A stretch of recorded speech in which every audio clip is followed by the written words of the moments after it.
And I would request हमारे 26/11 के एक और हीरो श्री अरुण जाधव जी, जोरदार तालियां प्लीज।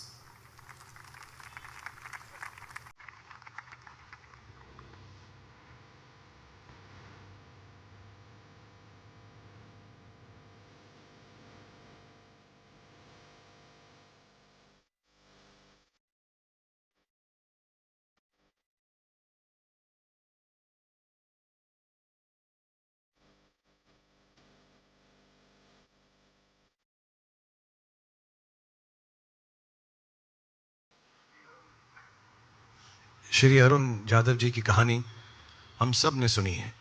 वो पहले ऑफिसर थे जिन्होंने कसाब को जख्मी किया और उसके बाद खुद जख्मी कंडीशन में उन्होंने कसाब और अमू इस्माइल की सारी इंफॉर्मेशन जो है वायरलेस के ज़रिए बाकी कर्मियों तक पहुंचाई। अपने इंजर्ड होने के बाद भी इतना साहस दिखाया। He really is one of the truest heroes of our country. A big round of applause for. Sir, आपसे सवाल है और हम सब जानना चाहते हैं कि ज़ख्मी होने के बावजूद भी आपने जो किया, जो साहस दिखाया, ये जो हिम्मत थी, इसके बारे में प्लीज़ सबको बताएं कि सब थोड़ा बहुत इस बात को समझ पाएं कि आपकी बहादुरी और आपका जज्बा कितना था। नमस्ते सर जी। सर 26/11/2008 इस दिन को आज 17 साल हो रहे हैं। आज भी वही दिन अगर मैं दोहराना चाहता हूँ तो रात भर नींद भी नहीं आएगी। वो हादसे में मेरे साथ मेरे बड़े ऑफिसर्स, अपने एटीएस के चीफ हमारे करकरी साहब, एडिशनल चीफ हमारे वो टाइम के कामटे साहब, और मेरे बड़े भाई जैसे हमारे सीनियर इंस्पेक्टर विजय सालस्कर साहब, उनके साथ मैं जो 13 साल उनके साथ बीत चुका हूँ, वो मेरे बड़े ऑफिसर्स और मेरे कलीग्स तीन, एक गाड़ी के जो 2 ऑपरेटर थे, एक ड्राइवर था, वो 6 जन और मैं वो कॉलेज गाड़ी में थे।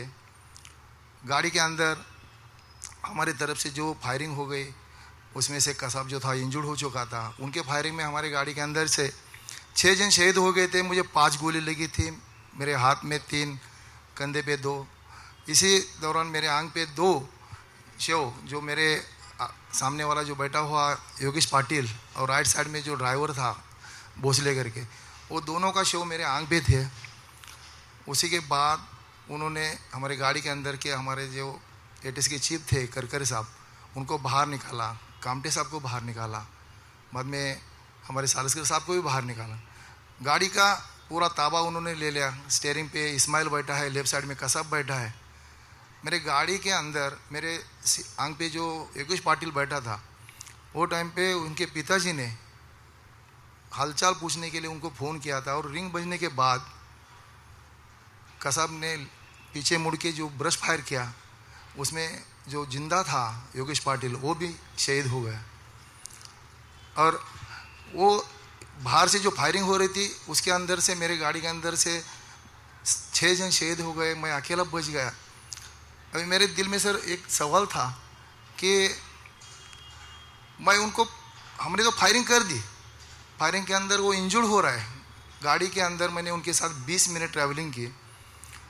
जब ये गाड़ी कामा हॉस्पिटल की गली से, रंग भवन की गली से, सॉरी, मेट्रो जंक्शन से मरीन ड्राइव की तरफ जब भी निकली गाड़ी, मंत्रालय के सामने आ गई, मंत्रालय से फिर विधान भवन के पास आ गई। जब भी कसाब जो था लेफ्ट हैंड का हैंड जो ऐसा बाहर ये कर रहा था, क्योंकि उसके हाथ में गोली लग रही थी, मेरे समझ में आ रहा था।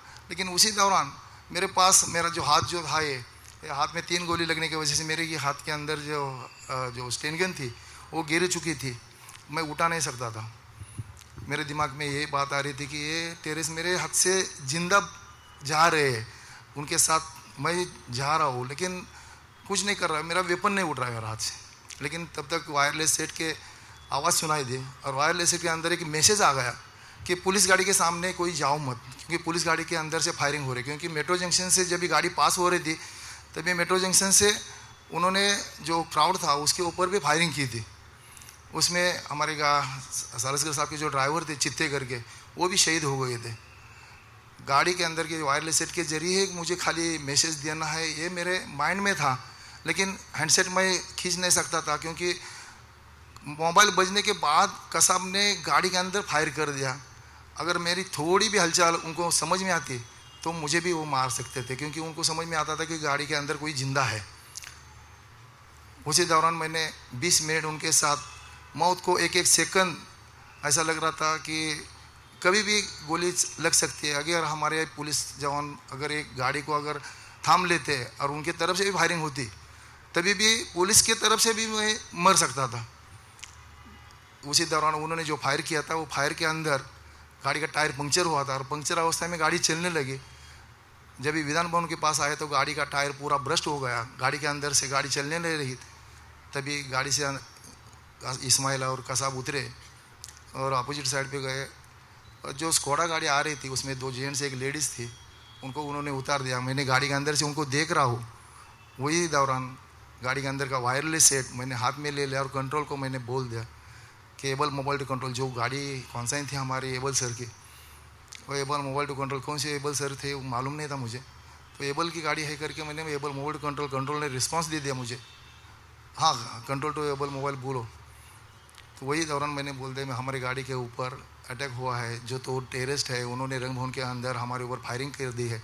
हमारी गाड़ी के अंदर जो हमारे एटीएस के चीफ एडिशनल सीपी कामटे साहब और हमारे करकर साहब सालसकर साहब वो इंजर्ड अवस्था में रंग भवन के गली में है, और हमारे 4 जन को हाईजैक करके, यानी कि उनके साथ हम लोग जख्मी इंजर्ड अवस्था में हम लोग जा रहे हैं, और गाड़ी अभी विधान भवन के पास उन्होंने छोड़ दी है, और जो तो टेररिस्ट है उस कोड़ा गाड़ी लेके मरीन लाइन की तरफ जा रहे। वो मतलब इतना जो मैंने जो दिया हो मैसेज, वो मैसेज इतना महत्वपूर्ण हुआ कि वायरलेस सेट के जरिए पूरी बॉम्बे पुलिस हमारी सुन गई, और सुनने के बाद 10 मिनट के अंदर गिरगांव चौपाटी में जो ऑपरेशन हुआ, वो ऑपरेशन के अंदर कसाब जो था वो जिंदा पकड़ा गया और इस्माइल जो था वो मारा गया।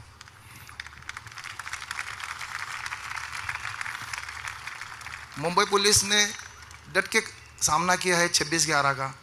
जो पाकिस्तानी आतंकवादी आए थे बॉम्बे के ऊपर, हमारे देश के ऊपर जो हमला करने के लिए, उनके जो नापाक जी का ये थे काम करने के जो तरीका था, जो दुनिया को कसाब जिंदा पकड़ने की वजह से पूरे वर्ल्ड को मालूम पड़ा कि आतंकवादी राष्ट्र को खतपानी डालने वाला पाकिस्तानी है, और पाकिस्तानी एक्सपोज हो गए। उसके बाद जब ये ट्रायल चल गई, केस चालू हुआ, उज्ज्वल निगम साहब ने जब स्टेटमेंट चलने वाला था, उसे पहले दिन उन्होंने कबूल जवाब भी दे दिया।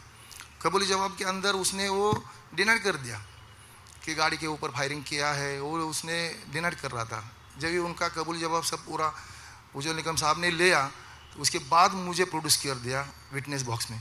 जब भी विटनेस बॉक्स में मेरा को स्टेटमेंट दे दिया, तभी वो जो 10 लोग आए थे फैयादीन ग्रुप के कसाब के साथ, उस 10 में से 9 जन तो मार चुके थे, कसाब अकेला जिंदा था। मेरे गाड़ी के अंदर 7 जन थे, 7 जन में 6 जन शहीद हो गए थे, मैं अकेला उसमें से बच गया। तो उसी दौरान गाड़ी के अंदर का जो इंसिडेंट है, वो इंसिडेंट कोर्ट के सामने मैंने पेश कर दिया कि गाड़ी के अंदर मेरे अंक पे ऊपर जो योगेश पाटिल था, और उसको जब ये उसका पिताजी ने जो फ़ोन किया था और फ़ोन की रिंग बजने के बाद कसाब ने पीछे मुड़ के जो फायर किया, उसी दौरान कसाब को समझ में आ गया कि ये सही है, और वो केस में मैं प्राइम विटनेस हो गया। मेरे स्टेटमेंट में वो कसाब के ऊपर वो फांसी भी लग गई। भारत सरकार की तरफ से मुझे राष्ट्रपति का पुलिस शौर्य पदक भी मिला है सर। और ये जो जज्बा है मुंबई पुलिस है सर, बाकी ज़्यादा बात नहीं करता सर। मुंबई पुलिस सब कर सकती है, क्योंकि एनएजी कमांडो जितने टाइम में आ गए उनको थोपना था, और ये जो फैयादीन ग्रुप के जो 10 अतिरिक्त जो थे पाकिस्तानी, मुंबई पुलिस की तरफ से एक छोटा सा हम लोग ये है कि एक फैयादीन ग्रुप का एक अतिरिक्त जो इस्माइल वो मारा गया, और कसाब जो था वो जिंदा पकड़ गया, और पूरे देश के सामने हमने मुंबई पुलिस का जो हमारी तरफ से जो कामगिरी हुई, उसमें हमारे साहब भी है। जब भी मैं ये थे तभी अभी हमारे सीपी साहब है, उनके अंडर में काम कर रहा था, उनके मार्गदर्शन के ऊपर ही मेरा सब कुछ क्राइम ब्रांच में हो गया था। आज मैं उनको भी धन्यवाद देता हूँ सर कि आज मैं रिटायरमेंट के लिए भी 5 महीना बाकी है, लेकिन फिर भी आज इतना होने के बावजूद भी मेरे सीपी साहब, हमारे सीपी साहब मेरे जानकारी लेते हैं और मेरे लिए बहुत वो ये है, ज़्यादा नहीं बात कर sir. Thank you Arun ji. और आपके कहने से और हम सब यहाँ पर होने से मुंबई, महाराष्ट्र, पूरा देश जो है मुंबई पुलिस को सैल्यूट करता है। Thank you so much for being who you are. Thank you so much Arun ji, आपने सबको बहुत इंस्पायर किया। और अब मैं रिक्वेस्ट करूंगा श्री राहुल नार्वेकर जी, श्री फरहान अख्तर जी को to please join us on stage, and I will request Shahrukh sir along with Rahul Narvekar ji and Farhan sir to honor Arun ji for his heroic act on 26/11.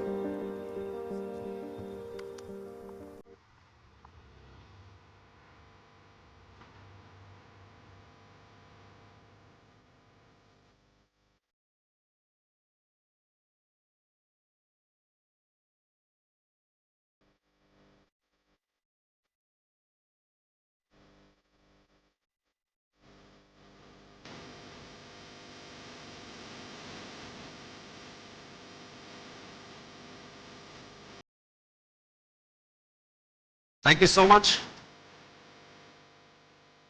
Thank you Farhan sir, thank you Rahul sir, thank you so much. And धन्यवाद अरुण जी, बहुत बहुत धन्यवाद आपका। आपकी कहानी सिर्फ आपके force को ही नहीं, हम सभी को ये आजीवन याद रहेगी। Thank you so much.